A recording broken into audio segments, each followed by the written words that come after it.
Most people drop serious cash on premium full synthetic oil because the bottle promises better protection, less wear, and longer drain intervals. What if the lab data tells a completely different story? I dug into independent virgin and used oil analyses, third-party testing from labs like Blackstone and Polaris, plus thousands of owner-submitted samples. The results flipped the script. Some budget oils quietly beat big-name synthetics on key metrics, and a few extended performance formulas failed to deliver the staying power their marketing brags about. Same viscosity grade, same API and ILSA-CGF 6A ratings. Completely different behavior once you look at base oil groups, additive chemistry, cold flow numbers, and high-temperature protection. Before you pay extra for full synthetic, high mileage, or extended drain claims, let's see what the actual numbers say. Base oil groups and additive packages. Base oils are the foundation. Higher API groups, Group III plus hydrocracked, Group IV PAO, and Group V esters, generally deliver cleaner molecular structure and better resistance to heat and oxidation than lower groups. But the finished oil is only as good as the full formula, so the additives matter just as much. Mobil 1 Extended Performance blends Group III and Group IV PAO stocks with a touch of Group V esters. It's marketed for up to 20,000-mile protection. Pennzoil Platinum leans on Group III plus gas-to-liquid base oil made from natural gas and positions itself as unbeatable engine protection.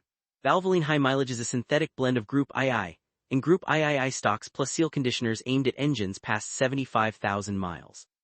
Castrol Edge uses a Group III plus hydrocrack base and leans hard on its fluid titanium technology. Amsoil Signature Series runs predominantly Group IV PAO with Group V esters and claims significantly stronger wear protection. Supertech High Mileage Full Synthetic, the Walmart house brand, sticks with a solid Group III hydrocrack base and focuses on high mileage protection at a much lower price. Community aggregated virgin oil data on the Bob is the Oil Guy Forum scores purity and stability through a base oil quality index. Higher scores point to better resistance to breakdown. Mobil 1 Extended Performance lands around 66, reflecting its Group IV content. Pennzoil Platinum sits near 58, helped by the clean GTL process. Castrol Edge scores lower at about 50. Supertech comes in around 59, competitive for a budget Group III.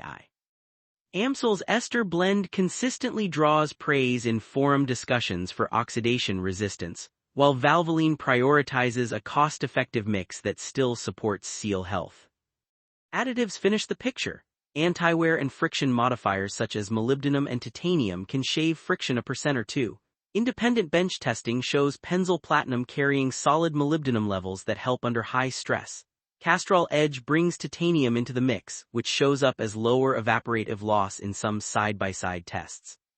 Mobil 1 and Amsoil both run healthy molybdenum numbers, with Amsoil's ester synergy often linked to stronger film strength in used oil analyses.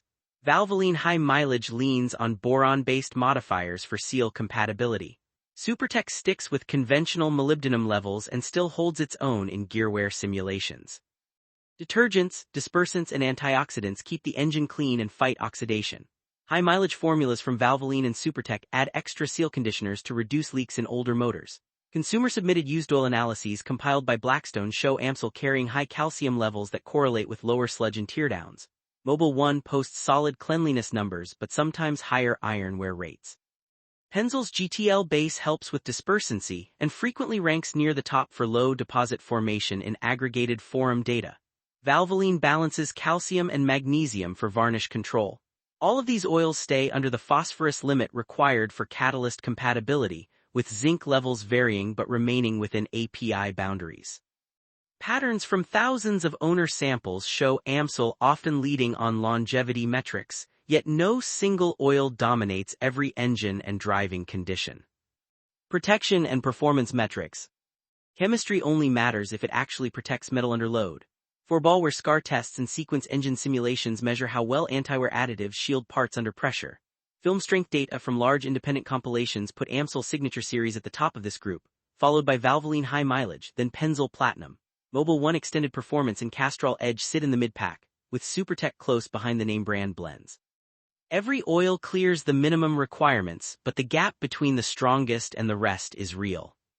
Volatility testing at 250 degrees C shows how much oil evaporates and forms deposits. Lower numbers are better. Independent lab results place Amsoil near 7% loss, Pennzoil Platinum around 8.5%, Mobil 1 Extended Performance near 9%, and Castrol Edge a bit higher. Supertech lands in the same neighborhood as the mid-tier premiums in separate third-party checks. Aggregated virgin analyses often rank Penzl's GTL formula among the lowest evaporators, which shows up in real turbo applications as modest consumption over several thousand miles. Oxidation and thermal stability testing reveals how long an oil resists sludge-forming breakdown. AMSL consistently lasts longer before oxidation sets in compared with Mobil 1 in direct head-to-head data. Independent heat cycle work shows Supertech holding viscosity longer than some name-brand conventional oils, and producing lower wear metals in small block testing. Blackstone averages from turbo engines put AMSL's iron wear rates among the lowest in the group.